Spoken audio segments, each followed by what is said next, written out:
What is civil war? The oxymoron civil war is a strange beast indeed.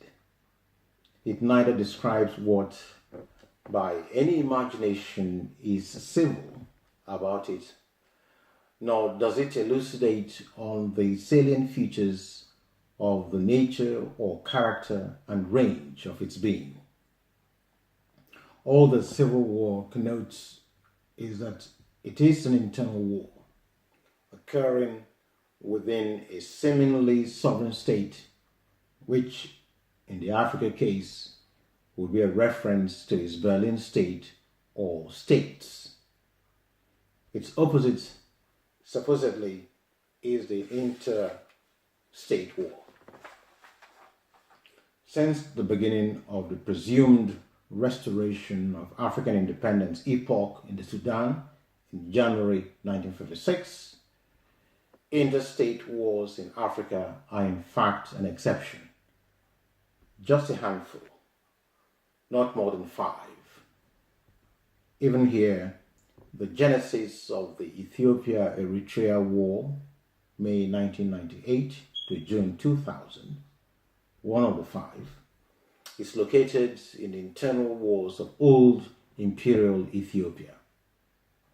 If one were therefore to follow the internal war, external war dichotomy characterization of armed conflicts in Africa during this epoch, the overwhelming majority of the 15 million Africans who have lost their lives since the 29 May 1966 to 12 January 1970 Igbo genocide, the foundational genocide of post-European conquest Africa, launched by Nigeria and supported by its British strategic ally, will be designated as having died in internal wars.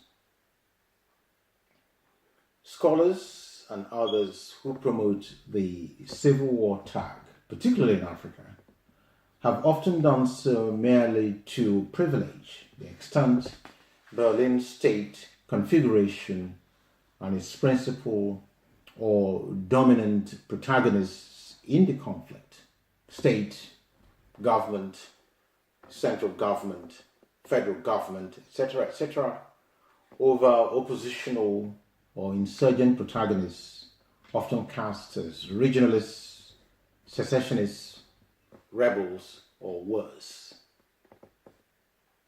The trend is to be restricted or trapped in a quaint juridical fidelity of discourse under the overarching, essentially sanitizing banner of civil war, without confronting the much more expansive turbulence of underlying history emplaced. If most of the 15 million Africans already referred to died in internal wars, then civil war proponents' primary quest to preserve the Berlin state status quo ironically problematizes the latter's existence, as this Berlin state in Africa is essentially a murder machine. The salutary lesson from this is obvious. Rather than try to obfuscate or sanitize a human-made catastrophe, call it by its instantly recognizable name.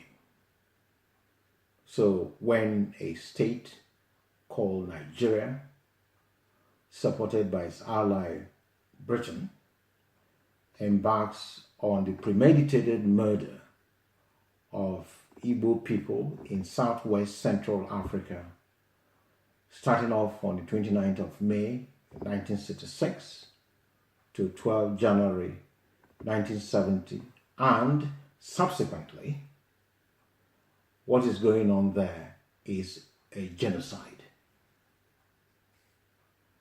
Besides a reference to a territoriality and its constituent peoples in Africa, there is nothing else internal about internal wars in Africa, as the Igbo genocide, for example, demonstrates.